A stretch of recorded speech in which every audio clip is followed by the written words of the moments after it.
তার মধ্যে সবচেয়ে ছোট গুনাহ হচ্ছে মায়ের সাথে জানা করার সমতুল্য, নাউযুবিল্লাহ মিন যালিক। সেই সুদ থেকে মুক্ত করার জন্য মানুষদেরকে ইসলামী ব্যাংক প্রতিষ্ঠা করেছে। তার শরিয়া কাউন্সিলের চেয়ারম্যান ছিলেন আমাদের মরহুম পীর সাহেব কেবলা। কথা ঠিক কিনা?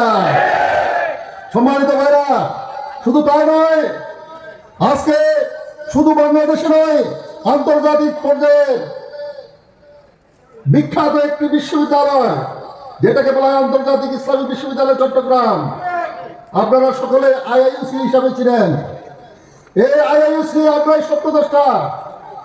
আমি যখন পরিকল্পনা করলাম একটা বিশ্ববিদ্যালয় তৈরি করতে হবে, মালয়েশিয়ার ইসলামিক ইউনিভার্সিটি, ইসলামাবাদের ইসলামিক ইউনিভার্সিটি, মদিনার ইসলামিক বিশ্ববিদ্যালয়ের আলোকে আমি হযরত পীর সাহেব কেবলার সাথে গিয়ে পরামর্শ করলাম যে আপনি আপনার পরামর্শ চাই। তিনি বলতেছে আমাকে একটু বুকে জড়াই ধরে, হ্যাঁ, তিনি খুব খুশি হয়ে গেলেন।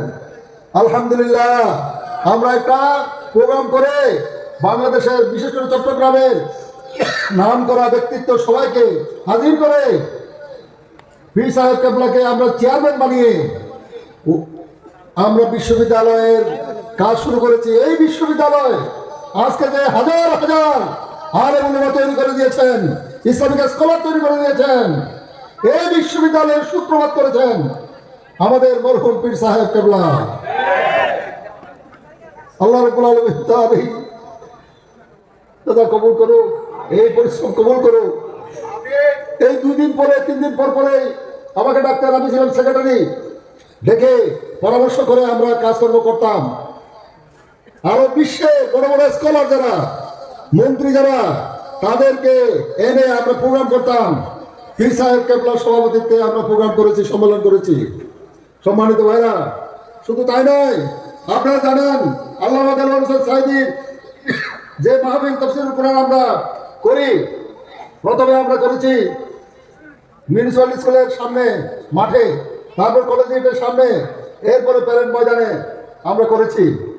অনেক দিন এই তাফসীর মাহফিল আমরা করেছি। লক্ষ লক্ষ কোটি কোটি মানুষ দিনের পথে এসেছে। কথা ঠিক না? এই সকল মাহফিলের সভাপতিত্ব করেছেন আমাদের মরহুম পীর সাহেব কেবলা। সম্মানিত ভাইরা, তিনি উদ্বোধন ঘোষণা করতেন, প্রথম বক্তৃতা উনি দিতেন।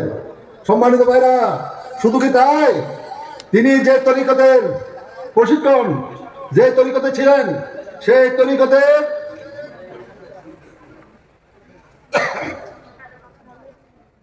তরিকতের মাধ্যমে হাজার হাজার লক্ষ লক্ষ মানুষকে দ্বীনের পথে এনেছেন।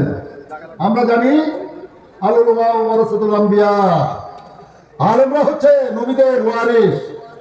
আল্লাহর নবীর কাজ কি ছিল? কামা আরসালনা ফীকুম রাসূলাম মিনকুম ইয়াতলু আলাইকুম আয়াতিনা ওয়া ইউযাক্কিকুম ওয়া ইউআল্লিমুকুমুল কিতাবা ওয়াল হিকমা ওয়া ইউআল্লিমুকুম মা লাম তাকুনু তা'লামুন। আল্লাহ নিজেই বলেছেন, তোমাদের মধ্যে আমি নবী পাঠিয়েছি, তিনি তোমাদেরকে কোরআন শিক্ষা দিয়েছে, তোমাদেরকে হিকমত শিক্ষা দিয়েছে, এবং তোমরা যেটা জানো না সেটা শিক্ষা দিয়েছে। আমি সব সময় আমাদের পীর সাহেবকে সাথে পেতাম। তিনি আমাদেরকে টাকা দিয়ে, পয়সা দিয়ে, হ্যাঁ, সাহায্য করতেন। হ্যাঁ, আমাকে ডেকে ডেকে ডেকে ডেকে টাকা দিতেন। আমরা গরিব মিসকিনদেরকে